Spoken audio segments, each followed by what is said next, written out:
Hi வணக்கம் viewers. எங்கள் சீர்காழில் சட்டநாதர் கோயிலில் திருமாப்பாடு அதை முன்னிட்டு கடை போட்டிருக்காங்க பாருங்கள். உலக ஸ்வீட்ஸ் எல்லாம் விதவிதமான கடைகள், விதவிதமான பொம்மை கடைகள், சம்சா, பச்சி, பழாப்பழம், ஜூஸ் கடை, பலூன், பொம்மை கடைகள், வெறும் கடைகளாக நிறையா இருக்காங்க. விதவிதமான கடைகள், கலர் கலர் லைட்டுகள், வாட்ச் கடைகள், ஜாமான் கடைகள், விதவிதமான செடிகள், பொம்மை கடை.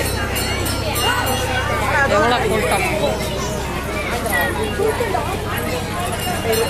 விதவிதமான பொம்மைகள், விதவிதமான செருப்புகள்,